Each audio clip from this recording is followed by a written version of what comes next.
And just like that, we are live. Good morning, good morning, good morning.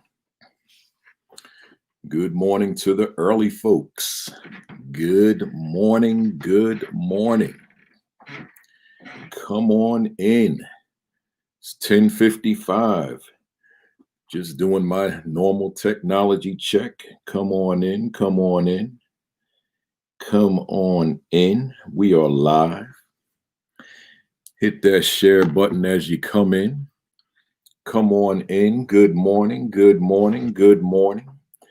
Just checking all the technology. Got to make sure that everything is working. Got a whole lot to say this morning. Want to make sure that it's said on all platforms. So good morning. Good morning. I see these numbers growing. Good morning. Come on in. Watching you from Bangladesh, man. That's a long way from New Jersey. Got Bangladesh in the house. I appreciate that. Didn't see it robbery to tune in all the way from Bangladesh. No telling what time it is out there. Good morning, good morning, good morning. I'm just checking technology. You know, I come on here early. And good morning. I see some folks. I guess I could shout some names right now. I see Karima Anque on here. I see Josh Tovar on here. I see, I'm seeing some of the homies. Yeah, good morning, good morning, good morning. Let me know where you're coming from, too. That's always important. Got to know how far the reach is. Where are you? Where you coming in from? See Dr. Greg Baker in the house. I see a whole lot of people. Man, they're going so quick. I can't catch them. Oh man, it's my man Lumumba is in the house. Michael Benton is in the house. Good to see you. Good to see you. I haven't done these shout outs in a minute, y'all. Good morning. Good morning. Good morning. Ralph Coates, my man, up there in Poughkeepsie, New York, is in the house. Hit that share button, folks. Hit that retweet. Let them know. It's just about that time. Let me check these, check my technology here while I'm running my mouth here. So you got to forgive me for not continuing the shout outs. I got to make sure that everything is working here. Good morning, good morning, good morning. Yeah, we in week 20. Where we at here? I don't see it. Here we are. Here we are. Getting scared for a minute. Here we are. One more place to check, and then I'm good. Good morning, good morning, good morning to everybody. Greetings, greetings. For those of you who are new to me, because I've been promoting. We haven't started. I come on at 10:55 to do a technology check, so we have not started. But I appreciate you guys when you check in early. That way, you get a good seat in the front row, right? Don't have to get in the theater. And everybody's taking up the front seats. I see my man Ryan Patrick Parker in the building. Man, all the way from LA via New Jersey. Good to see you, sir. We're getting ready to get started. It's 10:58. I'm just checking the technology, man. And let me tell you guys, it's early and I haven't started, but for the folks that tune in early, I got to tell you, I said 30 minutes and I tried that last week. Oh my God, that was tough. I don't know if I could do 30 minutes today, y'all. I'm gonna try my best, but it doesn't look like it with all these notes I got, but that's all right. You guys are tuning in for the information and the inspiration, right? That's what we're here for. I see my man Garfield is in the house. Good to see you. Good to see you. Garfar, I should say, is in the house. Good to see you. Grace Anderson right here in Jersey City, New Jersey. The place I've been calling home now for 30 years. Long time. I'm just checking the technology. We're getting ready to get it rocking in a minute. Yeah, the YouTube is working. Everything is working. So here we are. I got everything working. So I'm getting ready. We got about another minute or less. Good morning. Good morning. Good morning. Hit that retweet button. Let them know, Twitter. Let them know we're here. We got Lydia Snowden in the house from East Orange. I was her daughter's teacher back in the 90s. Can you believe it, y'all? Back in the 90s. And mom is still rocking with Principal Kafele. That's an honor, right? That speaks volumes. Right. So good morning. Good morning. Hit that retweet button for me again. Twitter, hit that share button for me. Facebook and YouTube, hit that share button. Let them know, man. Valuable information is getting ready to come on the screen. Matter of fact, look here, y'all. Enough stalling. It's 11 o'clock. And with that, I say to you, good morning. Greetings. Welcome to the Virtual Assistant Principal Leadership Academy on this 12th day of September on a Saturday morning at 11 o'clock Eastern. And I don't know about you, but for me, I'm on fire. And I got to start it that way every Saturday morning, regardless of what's happening in the world, because I still got to maintain my flame. So let me say this to you. When I say I'm on fire, matter of fact, this is the new segment to these broadcasts. I got to do a quick motivational message before I even go anywhere. So when I say I'm on fire, here comes the fire. So let me say this to you. There's this word passion, and I want to dwell on that for a second. Write this word down, passion. There's a lot going on in the world. There's a global pandemic that hasn't gone anywhere. There's the disease of racism that has not gone anywhere. And then there's just the old normal. You know, we talk about the new normal. We're in the new normal and want to go back to the old normal. No, you don't. Because the old normal had problems too. The old normal had flaws too. So in terms of everything that's going on in the world, you chose to be in this business called education. You chose to be in this business called leadership. And you've got to bring the fire regardless of what's happening in the world. You've got to bring the passion regardless of what's happening around you. So when I say passion, I mean passion for your work, passion for the students, passion for the staff, passion for your professional growth, passion for your professional development, passion for just getting better and better and better and more effective at what you do. But I'm saying you got to bring that passion. You've got to bring that fire with you every time. Once you wake up and it's on a school day, you got to have that passion. You got to have that fire, right? So make sure you bring that with you every day. Don't leave home without it. Because whomever you are has implications for whom your students and your staff will be throughout the course of that day. You got to bring it every day. Let's go, y'all. Look here. 2 books. My only announcement. This accompanies this trip we're on. Told you we're doing 53 weeks. It should be 52, but I'm doing this thing the day after Christmas, which is the 26th of December. I'm going to be on, right? And I'm doing this the day after New Year's. So we go on 53, maybe 54, who knows? But you need this book to accompany everything we're doing. We got 35 more weeks, including today. So get this book, The Assistant Principal 50, and I will be blessed. And then get this book, The Aspiring Principal 50. They go hand in glove. They go hand in hand. Don't get one without the other. If you're an assistant principal who aspires to become a principal, this is for you. If you're a new principal, 1 to 5 years, this is for you. If you're an aspiring principal, this is for you. If you are an active assistant principal or an aspiring assistant principal in the immediacy, this too is for you. You can get them wherever books are sold.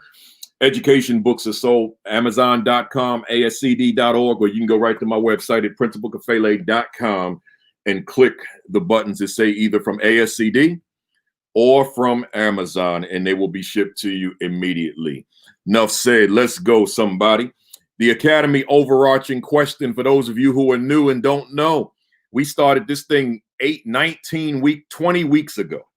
This is not new. 20 weeks ago. And I said it's one overarching question for the first 18 weeks, but it's spilling into the 20 weeks. One overarching question. It's my overall objective posed as a question. Does my assistant principalship benefit my school academically? Once again, does my assistant principalship benefit my school academically? That's the overarching question. That's the purpose for me doing this work. I say it all the time. I'm going to say it again today. The assistant principalship is the most misunderstood and underutilized position in education, period. I'll debate anybody on that. The assistant principalship is the most misunderstood and underutilized position in education, period. I will debate anybody on that. It is so misused. And in so many cases, the assistant principal has nothing to do with the academic performance of the school. That is just patently wrong. It cannot continue. It cannot persist. We've got to eradicate that. And that's the reason for these 53 weeks and these 2 books I just showed you. So that's just an overarching question for the entire academy until we get to May of 2021. I'm using the chapter, I guess it's chapter 4. I didn't write the chapter number, but the chapter that I'm more than a disciplinarian. That's what this whole today's session is all about. I'm more than a disciplinarian. I'm using question number 19 still. That's been for 3 weeks now. There's so much in those questions. And it says, how does my leadership contribute to a positive school climate and culture? So last week I spent I guess I went like 35, 40 minutes talking about relationships, the relationship between assistant principal and staff. And you'll remember a few weeks ago, we talked about relationship between assistant principal and a relationship between assistant principal and other assistant principals on the team. So now we're going to stay with this same question, but my topic today is being approachable, being accessible, being reliable, following through, and following up. Let me say this to you. This is I shared this with you a few weeks ago, but I didn't have the same context that I have now. In terms of where I am right now, this particular objective, this particular question, this is the one. When I posted that I was writing this book, like some of you saw, I posted the other day that I am writing the classroom equity 50 and social justice education. No, the class. I can't even remember the title. The equity classroom. That's what it is. The equity classroom and social justice education 50. I posted the other day. I'm writing that book like now, right? So it'll be released by next spring. So I'm anticipating some people are going to say, don't forget to add this. Don't forget to add that. Well, when I was writing the assistant principal 50, I had all these teachers who reached out to me on social media, and they were saying to me, make sure you add this, make sure you add that. What they were saying to add was this, what I'm on today: being approachable, being accessible, being reliable. And then here was the big one: following through and following up. I mean, they were hitting me heavy with this. Can I add this to your book, Principal Kafele? Or will you make sure you talk about this? And I was able to, I got you. It's in there, right? It's in there because I know what that reliability means, that approachability means, that accessibility means, that following through, that follow up. So it's in there. So let's delve into it. Will I finish it at 11:30? I doubt it. Just ride with me, y'all. We giving you information. We giving it to you free. Right. So let's just ride with me, whatever it takes. I'm not going to do an hour, though. So with that said, let's look at being approachable. We got Kim Wilson Daniel out there, been taking copious notes for the past the whole summer, right? Going into the fall season now. You can get her on Twitter at Kim Wilson Daniel, one word, and she'll have all the notes written for you. I shouldn't make that assumption because I know she back in school, but I think she's still doing it. Right. So we'll talk more about that later. Question number 1. Got 7 questions today, folks. 7 self-reflective questions. But I got about 20 points to make within the 7 questions. Number 1, am I intentional about making myself approachable to staff? Right? Am I intentional about making myself approachable to staff? Now the key word is intentional. Now let's go backwards. And last week, my mom, I talked to my mother the other day on the phone. Well, I talk to her every day, but I talked to her the other day, and she said, "You almost forgot to talk about your shirt." Yeah, real quick, y'all, real quick.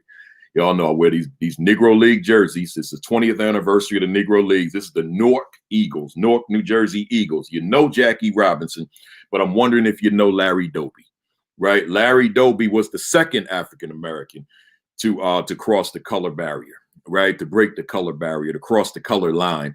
And also in 1947, with the Cleveland Indians, right? So he was the second one, just months after Jackie Robinson, and then he was the second African American manager in 1978, right? So here I'm wearing his jersey. On the back is his number 14. So Larry Doby, who played for the Newark Eagles of the Negro Leagues. I got to get that in. Always I got to let y'all know what I got on here because I'm wearing history. I'm not just teaching leadership, but I'm wearing history. So this is I wear authentic jerseys every Saturday morning, and that's what that's about. Now here we go. I can't even pronounce that one. Roderick. I don't know what that Rodrchie. Rod Ritchie. There it is. Rod Ritchie said, "Take your time." And that's what I'm going to do. Just like Luther said, I'm going to take my time singing these love songs, right?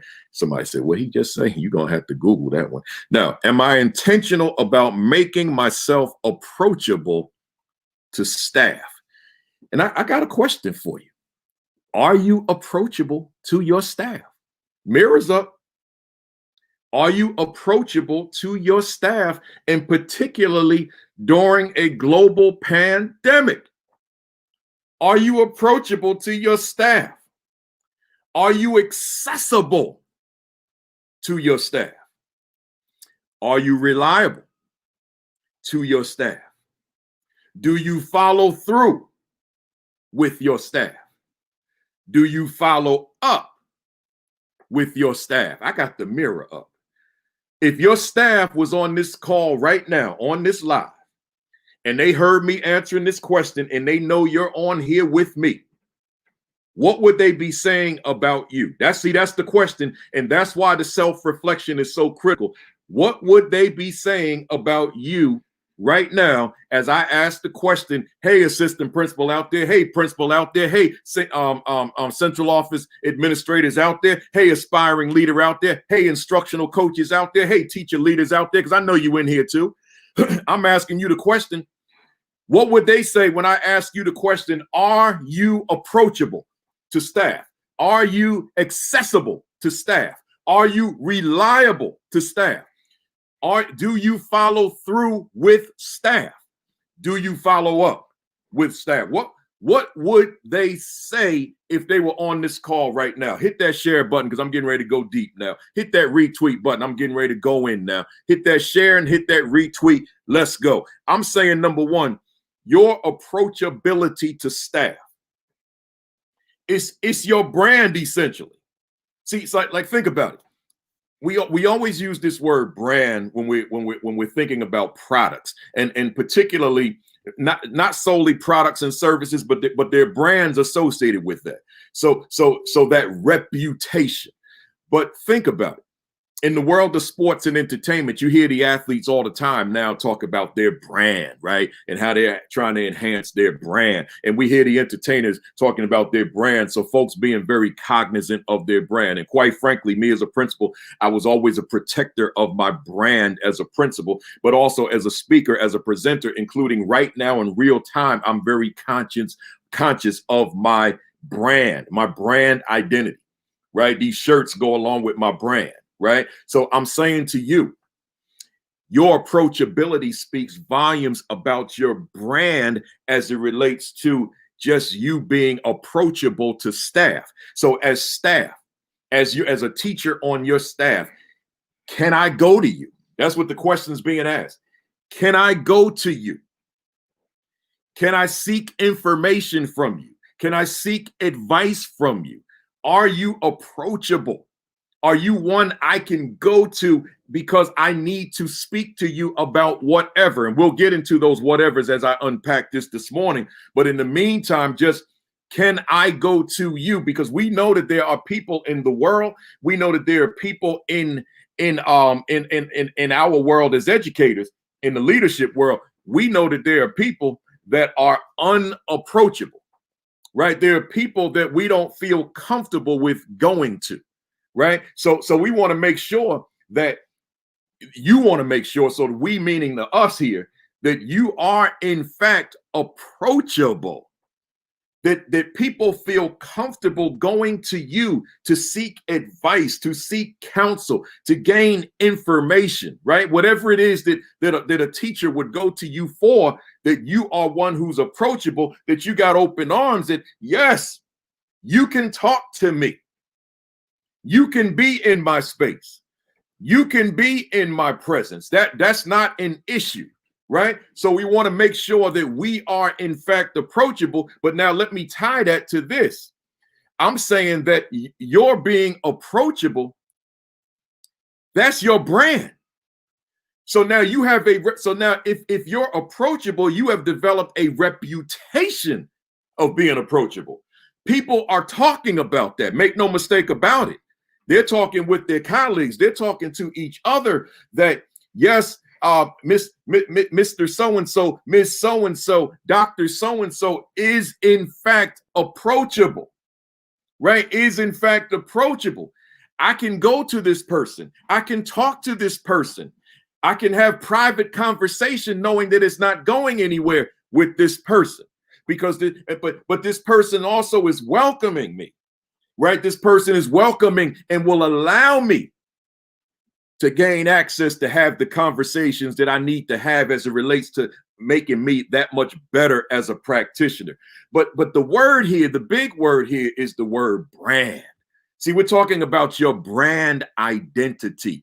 And see, I know, because I'm, as a consultant, I'm out here in the world, and I know that there are folks out here who their brand, their reputation is not good in terms of their approachability.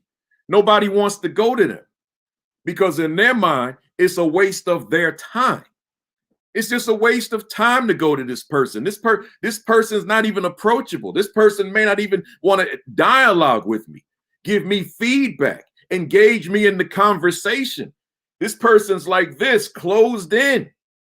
This person's just an administrator, a manager of a building, but knows nothing about people skills and interacting with people. This person's not approachable. And now going back to our word brand, this person's brand is one of he or she's not approachable. But see, you want your brand to be, I'm approachable.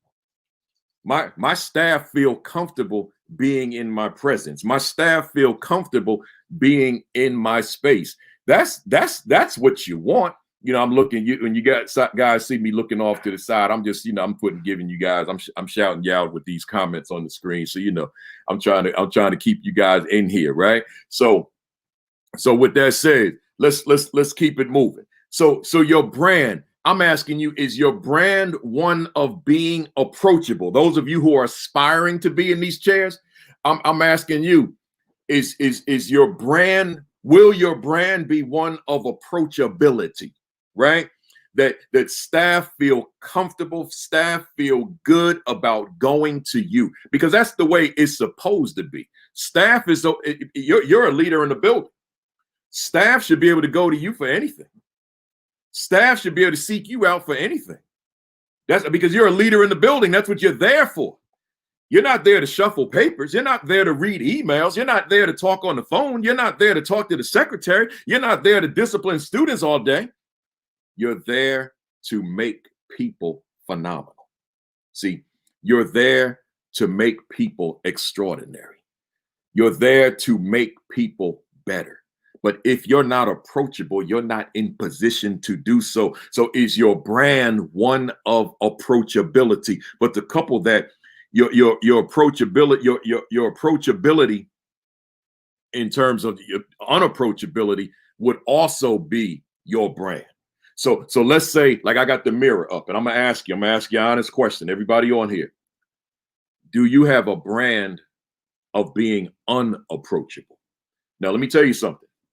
You can answer the question any way you want to, but your staff, whatever their perceptions are, that's who you are.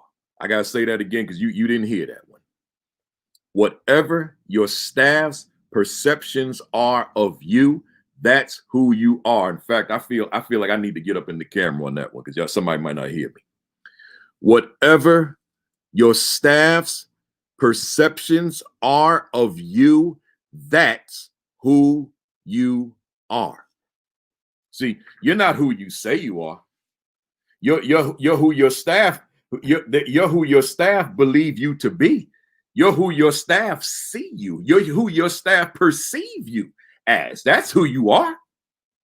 It's like I can say I'm whatever I think I am, but you know who I really am professionally? I'm who you guys on this call perceive me to be. That's who I am. Not what I go around saying I am, not what I write that I say I am, but it's what you perceive me to be professionally. That's who I am. That's what I am.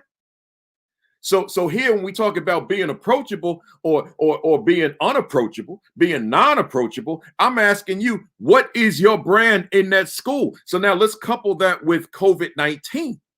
Man, you talk about being approachable. You talk about being unapproachable. This is the season of approachability that we're in right now. They have got to have access to you right now. They have got to be able to approach you right now. See, because you got a whole school, you got a whole nation in uncharted waters. You got a whole nation that don't know what's right or what's wrong, right? We don't know. We doing our best. We trying our best with this thing. But what scientific research do we have that says that this is the proper way to go? What do we have, right? We don't have it. We'd have to go back to what they wrote about 100 years ago. and that documentation, I don't know if it's there, probably not. But even if it is, how applicable would it be in 2020? Right? So now what we're doing, we're in uncharted waters, trying to like navigate it, like trying to figure it out. And the waters are rough, like rough waters, right? And we trying to figure this thing out. So in trying to figure it out, that's why it's so critical that you be approachable, because you're another idea. You're another set of ears for that youngster. For that teacher, not that youngster, is she? Although teacher might be young, but I'm talking about the teacher.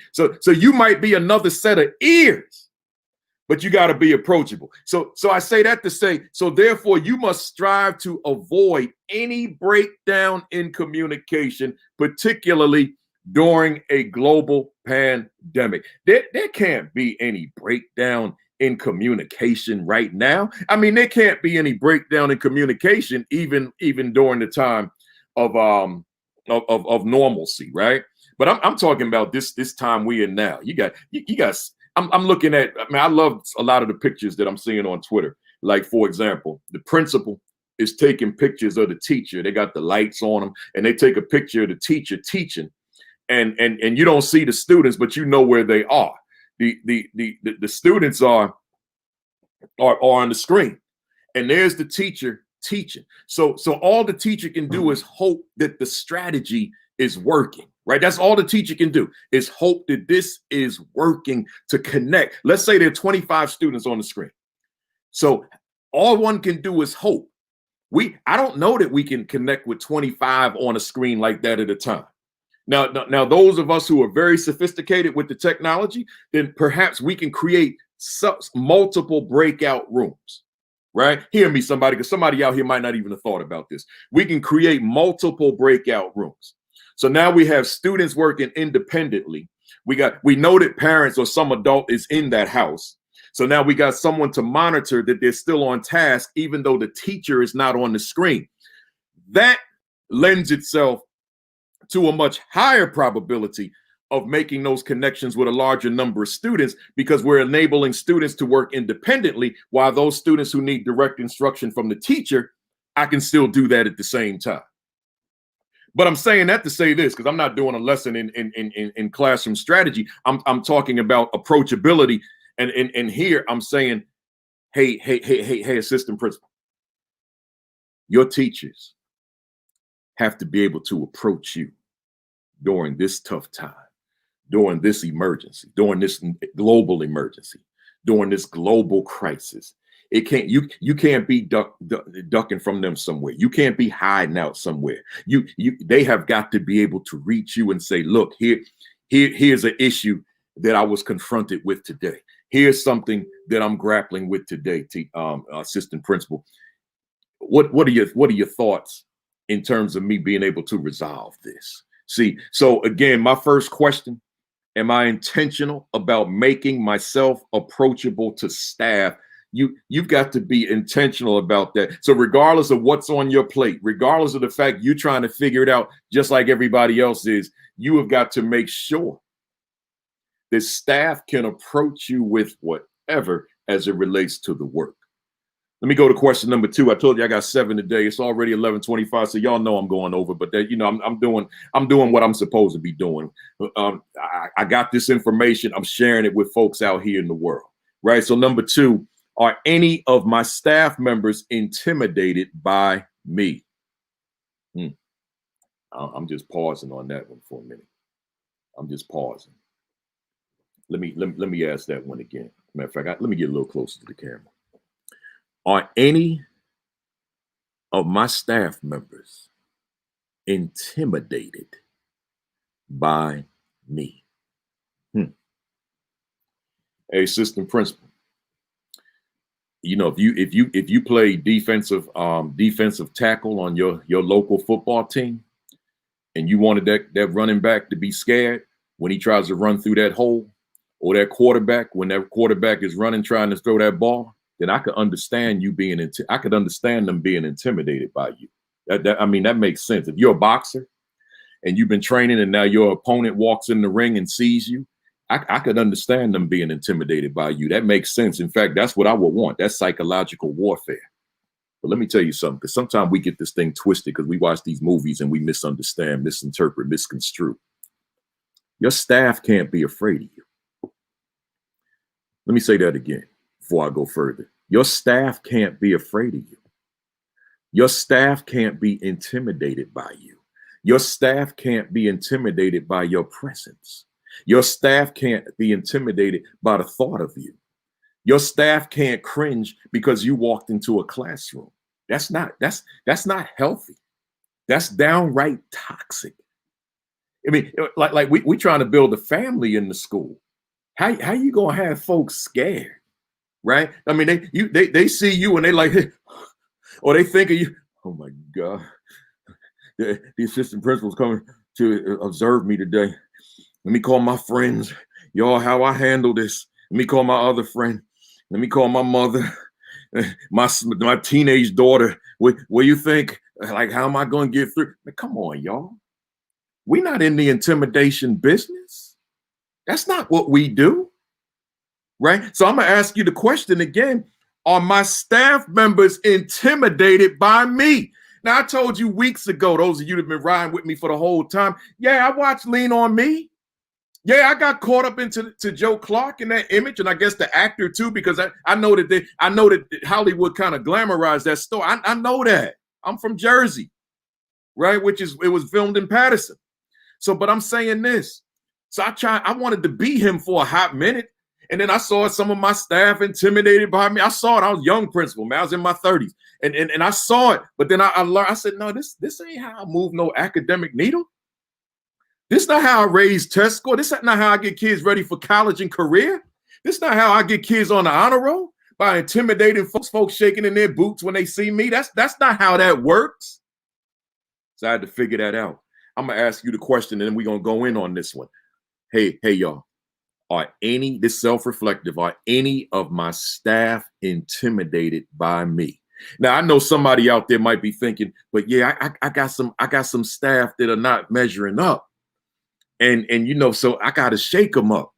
Now, I get it. I know that any building, there's somebody there that's not where you want them to be, but you don't grow them by creating intimidation. You don't grow them by creating fear. That's not how you grow them, right? You grow them by forging that collegial relationship, that whole clinical supervision that we spent 6 weeks on over the summer. That instructional leadership, which I will be revisiting since I got 35 more sessions, by the way.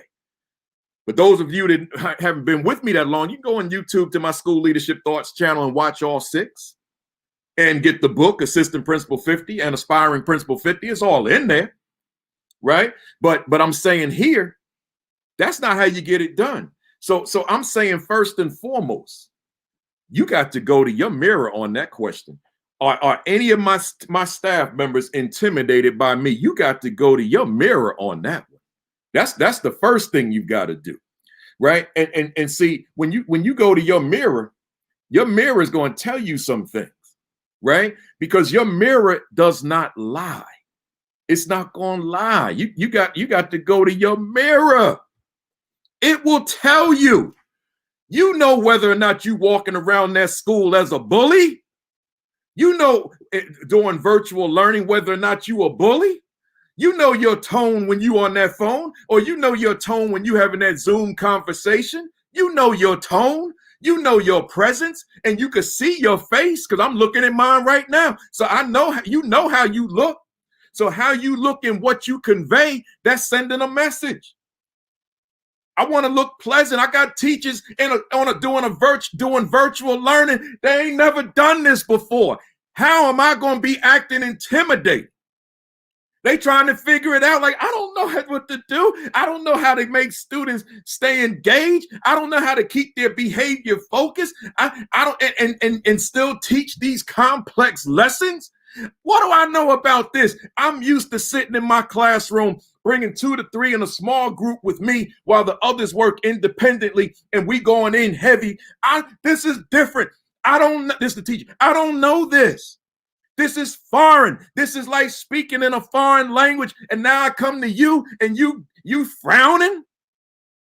You acting like you don't have time for me. Or you doing this little bully move and you rushing me. Let me tell you something, people.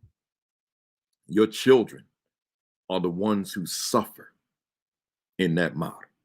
I'm making the assumption now that that's none of you. That's none of you, right?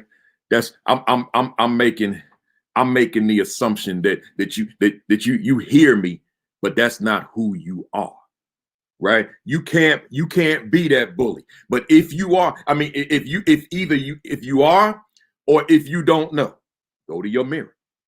That's all. Go to your mirror and have that self-reflective conversation with yourself. I swear next week I'm gonna remember to bring a mirror down here so I can stop using my hands. So, but have that self-reflective conversation with yourself, that self-assessing conversation with yourself, so that you can make the adjustment. Because you got to make that adjustment. You got to change. You can't do the self-reflection, self-assessment, and then you still the same person. Oh, I figured out I am a bully. I am intimidating, but you continue to be. You got to change that. So let me keep it going. When you become that intimidating force, that intimidating leader, here's what happens. There's a potential for a very hostile work environment. Ooh. I mean, think about a teacher or a staff member. It doesn't have to be a teacher. Just could be anybody on that staff, and they're walking into a hostile work environment every day. It's not the place to work because it's so toxic and it's hard to collaborate, right? It's hard to be cooperative in that environment. But see, that starts with you. That starts with who you are, assistant principal. And when you one day become principal, that's on you. Now, let me just say this to you, because there's somebody on here that tuned in late, so they didn't hear my opening words. I have deemed that doing these sessions in 30 minutes is an impossibility. And I know that more today than I did last week when I tried it. Last week I was talking fast and still couldn't do it. Today I'm speaking at my normal pace, and I see that I'm only on question 2. I got 7, right? So for those that were counting on me to do this in 30 minutes, all I can say is I'm sorry. But on the other hand, and I'm gonna say this respectfully, how dare you be mad at a guy giving you free game every Saturday for a year? when he goes overtime. How dare you? I'm saying that respectfully, though, right? Let me keep going. So so what happens is you're creating this hostile work environment. That's number one. But number two, you're creating a work culture of intimidation. See, I mean, you could scare people all day, and that keeps order in the building, I guess. I mean, it'll keep order with the staff. I don't know about them students because I don't know if they're really going to be scared of you, right? I haven't met students who were afraid of me, and I was bigger than all, and that's including when I was like a fifth grade teacher. I'm hard pressed to recall in my mind a student that was afraid of me. I can definitely recall the majority who respected me. And see, there's a difference between being afraid and respect. I'm sure that there were many teachers who may not have necessarily liked me in terms of my philosophy, but respected me. So I don't have to scare success out of them. I don't want to create a work culture of intimidation. So that's so important when we talk about that second question. Are any of my students or staff members, I keep saying students, are any of my staff members intimidated by me? I don't want them to be. I want them to respect me, but I don't want them to be afraid of me. I don't want them to be intimidated by me. But I want to be approachable. So by me being approachable, I can't create this posture, this presence of intimidation. That's what I'm saying to you. You got to make sure that that's who you are, right? So let me go to number three. Have I positioned myself? I got a lot to say about number three too, y'all. I might even go over an hour today. Have I positioned myself in a way that staff feel comfortable in my presence? Have I positioned myself in a way that staff feel comfortable in my presence? I got 7 bullet points with that. Let me go quickly. Matter of fact, it's 6 bullet points with it. Number one, your likability. I'm asking you a very basic kindergarten preschool question. Do your staff members like you? Yeah, that's preschool.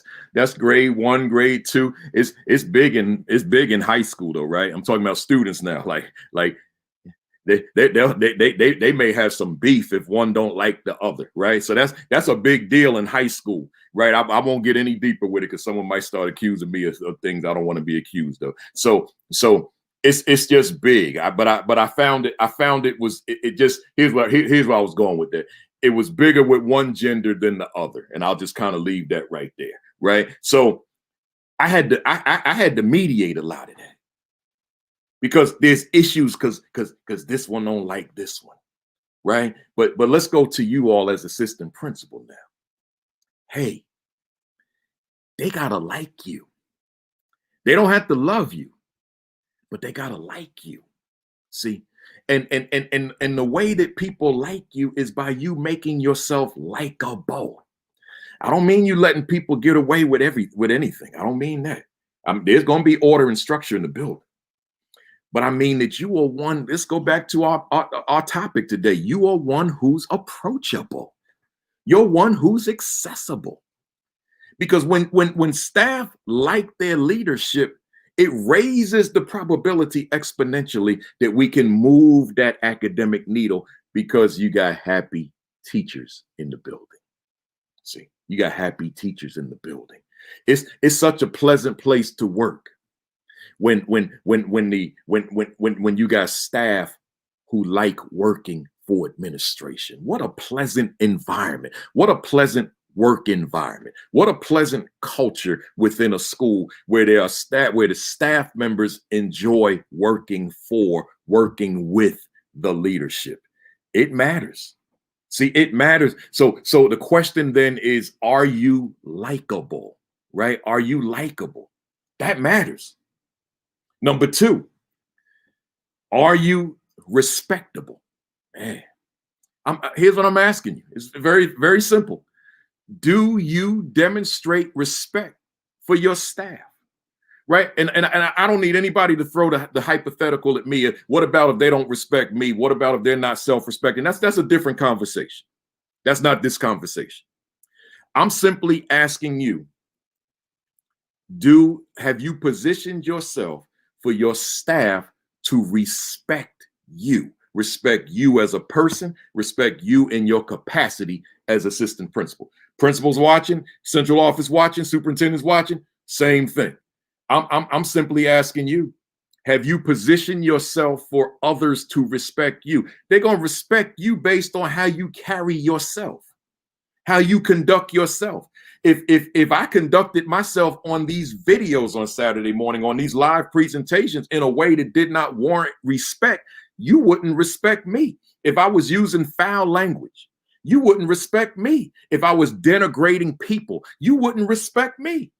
Right? So I'm conducting myself in a way that's worthy of respect. So I'm saying the same thing with you, that in terms of how you conduct yourself, despite the fact that you have this position of leadership, you're still presenting yourself, conducting yourself in a way that warrants respect from the people that you lead.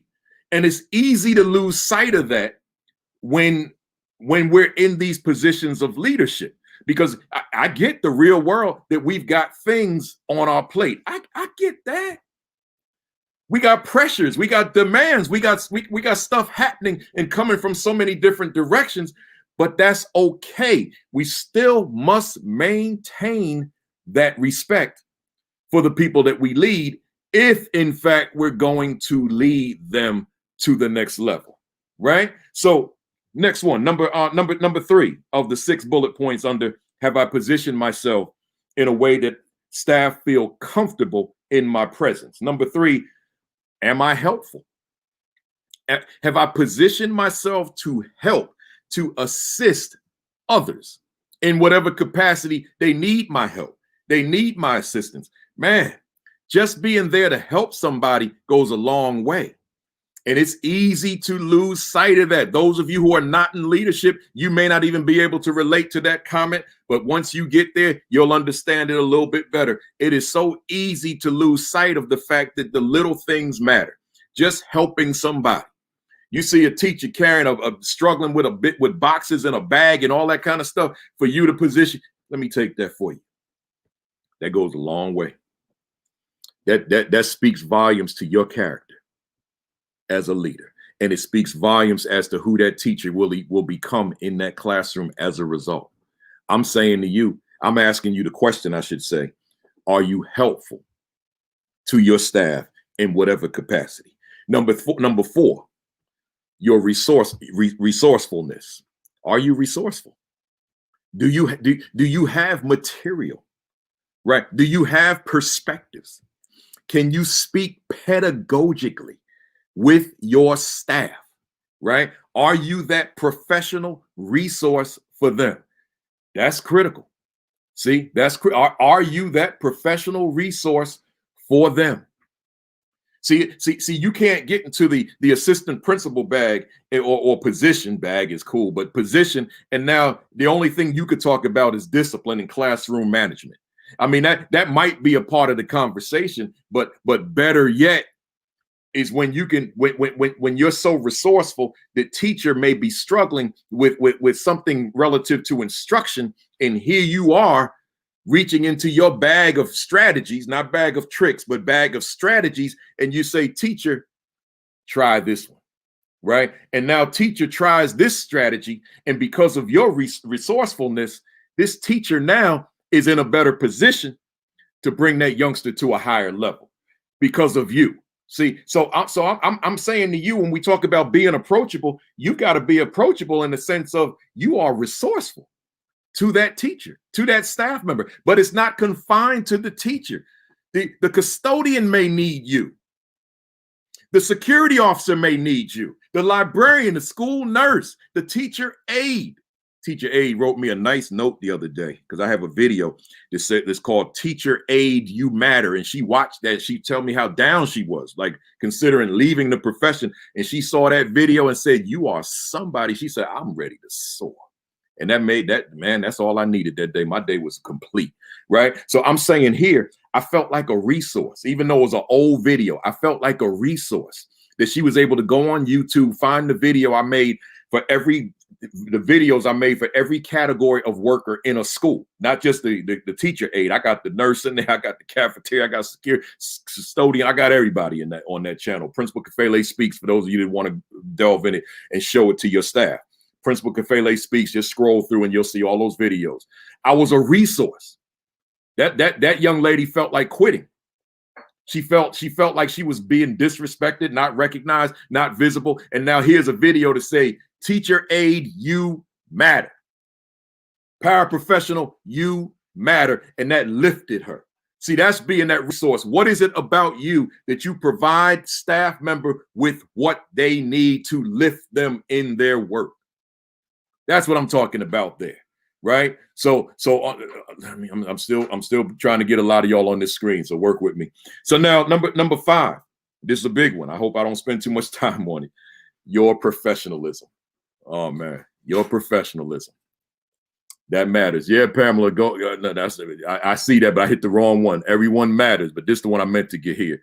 Janine, yeah, go on Principal Kafele Speaks channel. That's my one of my channels, and scroll through. I got everybody in your building, right? Just show those videos. So now going back, your professionalism, man.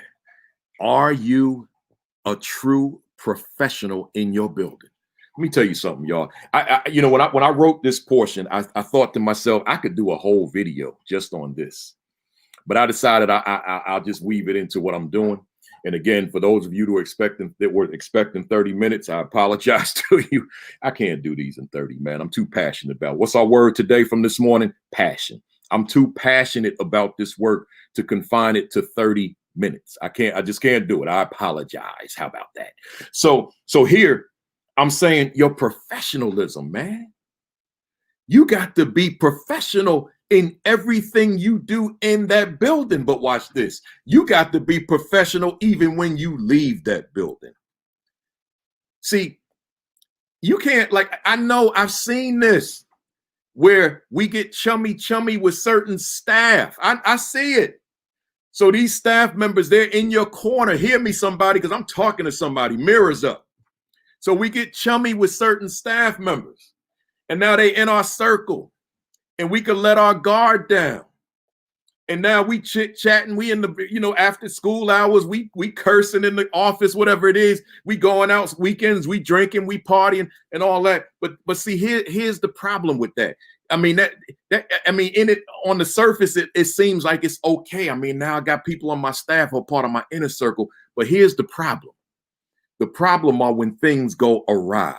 Now, somebody might have said, ouch, because you know what I'm talking about. When things go awry and that person doesn't like you anymore, or you don't like that person anymore, or that person did something egregious and now you have to discipline them, right? Or you have to recommend their termination. Y'all don't hear me.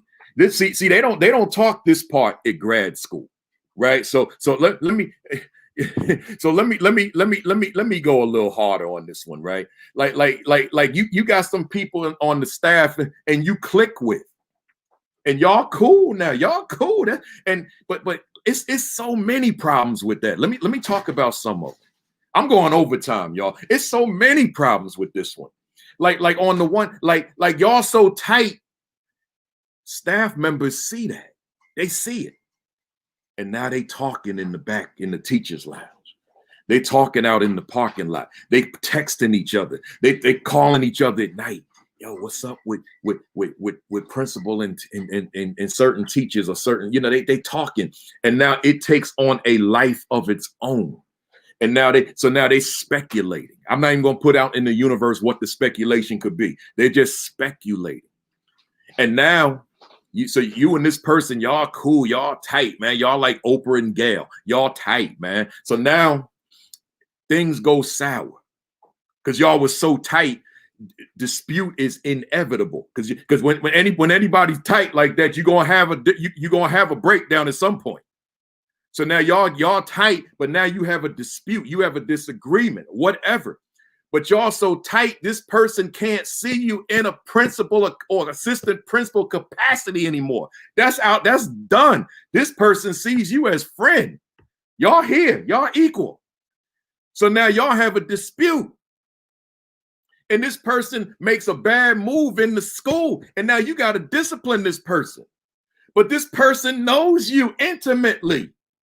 Now your business is all over the street, man. Man, I don't even like talking like this. I don't. But this is part of the real world. Like Matt said, it becomes a trap, man. See, you got to maintain your professionalism. Your staff's not your friends unless you knew each other. Like I had people on my staff. I had a few on my staffs over the years that I grew up with, right? So that's they, you know, I knew them. But I'm talking about people you meet along the way. Right? You got to keep that line of demarcation. I'm principal, you staff. We could be cool with each other, but we ain't rolling up in the bar together on Saturday night. That doesn't work. You got to keep the relationship professional. Even if you notice, you sense, but we on the same page, man. Come on, Kafele, you going in too hard. No, you got to keep it professional. And when I wrote this professionalism, this just one little ask. I'm gonna try not to go too much further with this one, because I could put on the preacher's robe on this one, right? And get up in the pulpit on this one. And had the choir and had the people in the congregation giving me I can do that on this one. I could have the deacons like, amen, go ahead, brother. I could do that on this professionalism. I'm going to try not to, though, right? I could have the mother standing up like clapping, mother of the church. Folks trying to pass me the collection plate on the professionalism, man. Organists, yeah, they got me hooping. And the professional, y'all don't know. It's a lot there. I'm trying to hold back, right? So I'm saying, Yolanda says too late.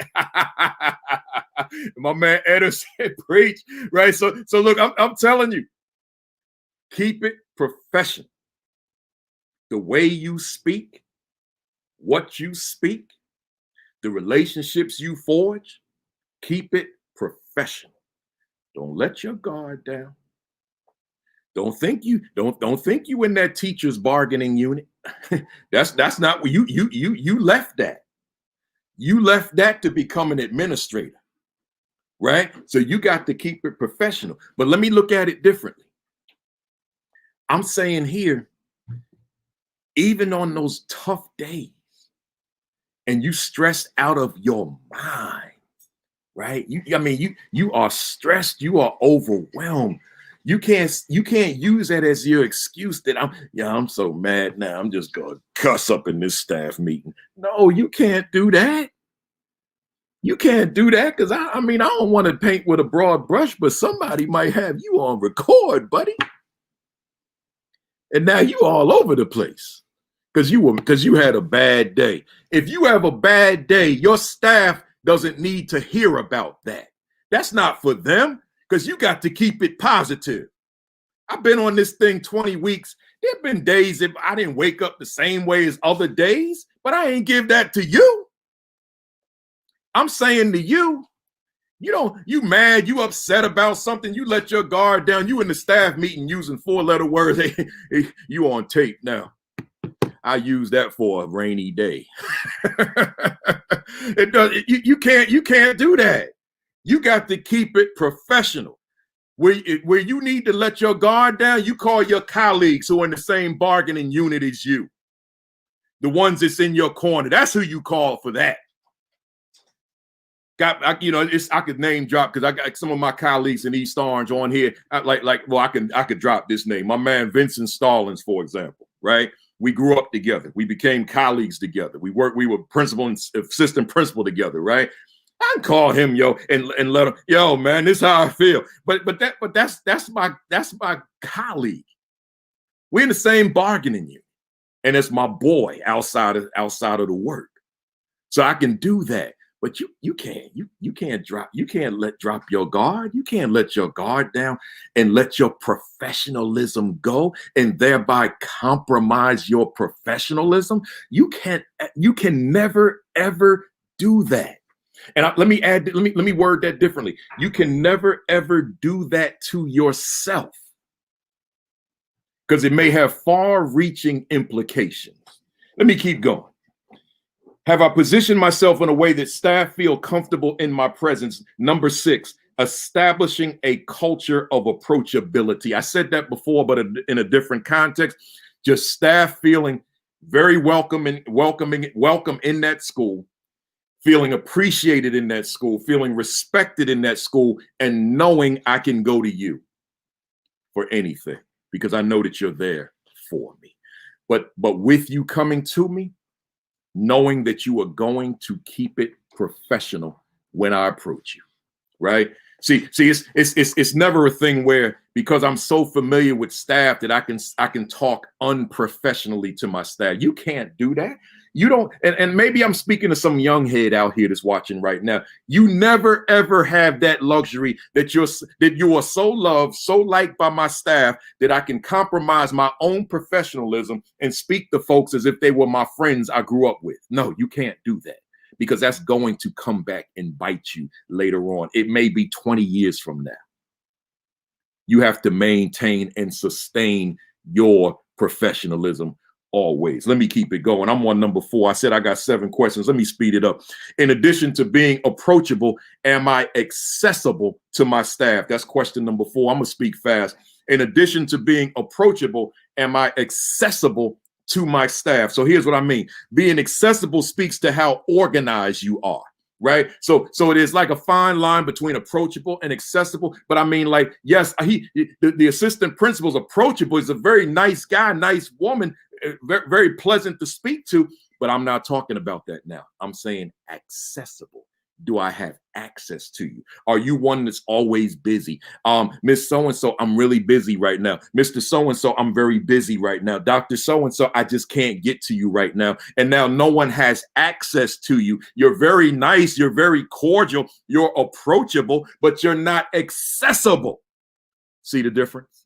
So now I'm saying to you, being accessible speaks volumes about how organized you are, or your lack of organizational skill. Now, I'm going to be doing a whole segment on organizing, planning, organizational skill, and goal setting and all that. So we'll get to that. But for now, because I'm talking to professionals, I don't have to go deep with it right now this late in the day, 11:57. But I will say this. Your day has to be so organized and so structured, so well thought out and planned, that you have built in that accessibility time to be able to interact with staff, to work with staff. You've built it in. You've built in time because you are highly structured. You are highly organized. You're not just one that walks into a building every day and just lets the building come to you. No, you are going to go at it. Those are 2 different people. That one that just walks in and like, okay, let's see what happens, versus that one that walks in, I'm getting ready to make it happen. See, those are 2 different administrators, 2 different school leaders. I'm saying to you that you've got to make sure that you are very organized. You're not relying on the secretary to be organized for you. See, that's not what makes you organized, because the secretary is so organized. You have to be organized. But that's a skill set that we will talk about at another time, probably very soon, right? I got my cousin on here. She said organization and time management equals accessibility. That's Chanel Henry Wright. You check her out on Wednesdays on Love's the Right Spot on my page on 9:00 Wednesday nights. She talking about relationships with her husband. I gotta throw that plug. That's family, y'all. So now, so once again, I'm saying to you, I'm saying what she said.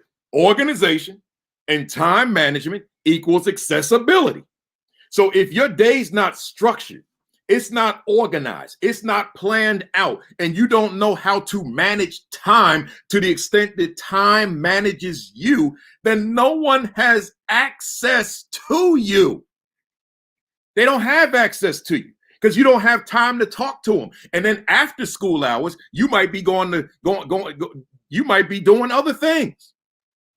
And now no one has access to you. So I'm saying here, in being, in addition to being approachable, am I accessible? It speaks to how you organize. But secondly, being accessible speaks to how you perceive yourself and your role in relationship to your staff. Oh man, that was a big one. Let me say that again. Being accessible speaks to how you perceive yourself and your role in relationship to your staff. What am I saying? See, if you don't perceive yourself as me being accessible as a part of my job, a part of my role, a part of my responsibility, a part of my leadership, then you won't be that person. You're not going to be that person because you don't see that as being significant to your practice. But if, on the other hand, you see within yourself that that's a part of who I am as leader, being accessible to my staff, particularly staff that I supervise and evaluate. That changes the game. That changes the whole game. So you got to consider how you see you. Like here's the mirror up for me. Here's the mirror up for you. I'm gonna have a mirror next week. I'm gonna have a nice one. And the mirror is up for you to say, how do you see yourself? And do you see accessibility, being accessible to your staff, as being an inherent component of your overall leadership? Crucial. Let me keep going. I'm on number 5, Kim Wilson Daniel. I'm in section B, follow up and follow through with staff. So that first was section A, which was approachable, and the wording was being approachable to staff. So section B is follow up and follow through with staff. And I feel real guilty. I made a video a couple weeks ago saying these new sessions beginning on September 5th will be 30 minutes, and at 11:30 I'm going to be done. Well, when I finish this video, I'm going to delete that video and I'm going to make a new one saying I can't do these in 30 minutes. I'm doing it as long as it takes. And those who ride with me, you just ride with me. If it takes an hour and a half, it just takes an hour and a half. Oh man, I can't stand Kafele. He speaks for free and goes all day. Man, he's such a bad guy. Let me keep going. Number 5, do I follow up and follow through on promises I make to staff in a timely fashion? Oh man. I got to tell my son something real quick. Hey, put that on 68 for me. It's like blazing in here, y'all, because I'm on fire, y'all. It's blazing. Not to mention, I got a flannel shirt on. This is authentic, right? So they didn't wear the polyester back in them days. They wear flannel. It's wool. So here we go. Do I follow up and follow through on promises I make to staff in a timely fashion? Do me a favor, hit that share button. Let somebody know Kafele's still on. Hit that retweet button. Let somebody know. He's still on. He's been on over an hour now. He's still on. This dude got endless stuff to talk about, right? So here we go. I'm saying to you, like first, just the question: do you follow up?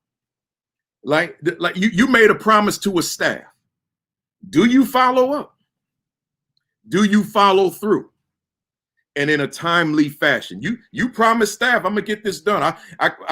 We got a new vehicle outside. Had an issue. I go to the sales. Oh yeah, I'm gonna call you in 10 minutes. We're gonna take care of this. I'll call you in 10 minutes. It's been 48 hours now. And as soon as I get off here, I'm gonna call him. I'm still in 10 minutes up yet, buddy. Right? See now how I felt about him. Hear me, somebody. I'm talking about you now. Whatever my perceptions of him were prior to him making that promise of 10 minutes, it went down. I don't see this guy the same way no more. You lied to me. And you can't make no excuses, because I can't make this video and talk about what I'm talking about and then go to you say, oh, well, you the exception to everything I said to my audience for an hour and some change on Saturday morning. No, you fit right in there. You made a promise and you did not follow through. Now my perception of you has been tainted. See, well, that's what happens in the school. It's the same thing. It happens in the school. You can't make a promise that you're going to follow through with the staff member and then you are not there, right? You're not there. If you're going to follow through, then follow through and do it in a timely fashion. If you know you can't do it, then don't make the promise. That's all. Don't make the promise. Tell the teacher I will get to it as soon as I can, but don't give the teacher the impression that I'm going to be right on it.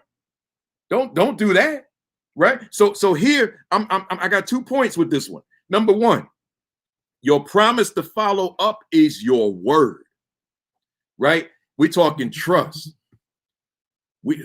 Although the phone's ringing from that auto dealership. Man, I swear to God, y'all, it's ringing from the auto dealership.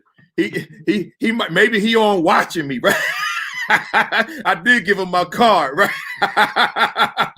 Or maybe God said, yo, this dude talking about you publicly, man. It's him. But I ain't answering. Let me keep going. Make them sweat like I'm sweating, right? So your promise is your word. See how God be working, y'all? Your promise is your word. Sometimes here in the inner city, we say your promise is your bond. See, your bond. You'll have to Google that one. Right? So it's your word. See? And if your word is not solid, then there's no trust.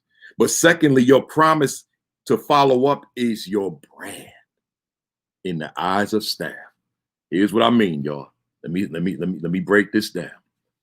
If you're one that does not follow through, but you made a promise, or follow up or follow through, but you made a promise that you did, let me tell you something.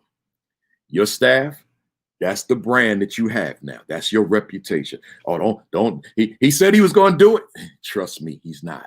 She says she's going to do it when? By third period? Trust me. It might be third period, but it'll be next week, right? See, that's going to be your reputation. That's going to be your brand. And you don't want that to be your brand. You want your brand to be one of his word is his bond. He's going to get it done.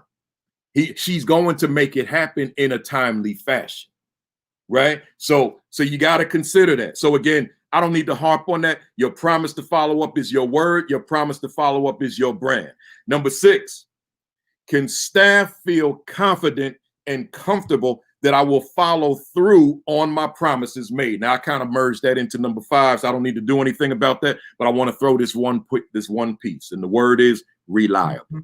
Am I reliable, right? Can staff feel confident and comfortable that I will follow through on promises made? Am I reliable? That's your brand. And you got to be reliable to your staff. You have got to be reliable to your staff. If you're not reliable to them, then what do they need you for? Right? Why do they need you? They got to be able to rely on you and your word and your efforts at the same time. So with that, I even made a note. I wanted to read something to you real quick out of the Assistant Principal 50. Real quick. I'm in this book because I want to justify that I am using it for these sessions. I'm on page, for those that are following me, page 49 at the bottom. It says, for example, a teacher having difficulty reaching a parent due to a disconnected home or cell phone number reaches out to you for a solution. If you promised you would follow up, the teacher now has an expectation that you will, in fact, follow up. If you fail to do so, the teacher may interpret that as her concern not being important to you. If, however, you follow through on your promise in a timely fashion, the teacher can feel confident that you are reliable in situations where administrative support is required, which lends itself to favorably to the overall climate and culture of your school. So again, that's on page 49 of the Assistant Principal 50. So you got to be reliable. Teachers got to be able to count on you when we talk about your approachability, your accessibility, your reliability, your follow up, and your follow through. I'm on the last question, number 7. What measures have I put in place to maintain consistency toward my follow up and follow through with staff? Once again, what measures have I put in place to maintain consistency toward my follow up and follow through with staff. I'm going to go through these quickly because I kind of touched on them all already. Number one, your organizational skill. And we're going to talk about that. I'm going to do a whole session on that. Number two, you can't do this work at a high level if you are unorganized. And I'm going to get on the camera on that one. Let me tell you something. If you are unorganized, you can't do this at a high level. You can't. In fact, if you are unorganized, I don't even know if you could handle leadership at a high level, because a large part of leadership is your organizational skill. You got to be organized. You got to be highly organized. And I know that there are many who struggle with being organized. I know that. It's a skill. You're not born with it. It's something you got to learn. It's something you got to develop. It's something you got to be serious about. But you got to be, but you can't be unorganized. You can't spend 5, 10, 15, 20 minutes looking for a document, right? If you can't put your hand on a document when you need the document, there's a problem, right? There's a problem.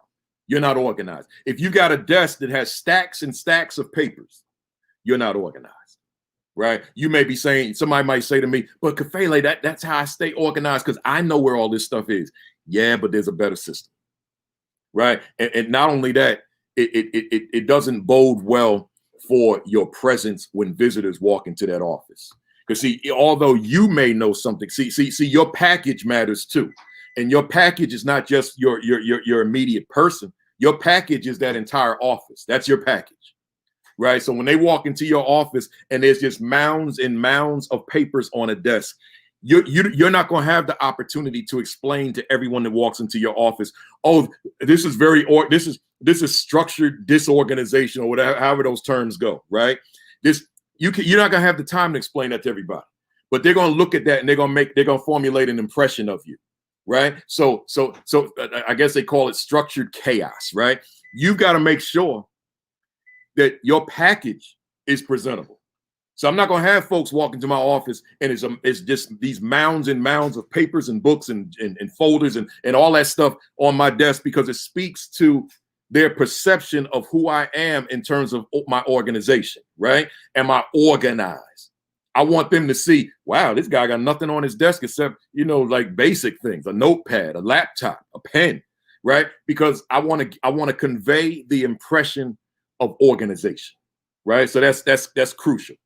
Number three, setting daily goals. So we say, what measures have I put in place to maintain consistency toward my follow-up and follow through with staff? And I'm saying you got to set goals with that. You got to have goals set in terms of how you go about maintaining that consistency. We'll talk further about that when I talk about goal setting. Number four, your planning. So this is your leadership planning, how you plan, how you structure, how you strategize your day. Number five, your timeliness. How quickly do you get things done? And coupled with timeliness would be number six, the last one, your efficiency. How well do you get it done, right? So the timeliness is fine, but how efficient is it, right? The two go hand in glove. What's the quality of the work that you've done, right? That matters. So look here, y'all. Let me give you this homework assignment.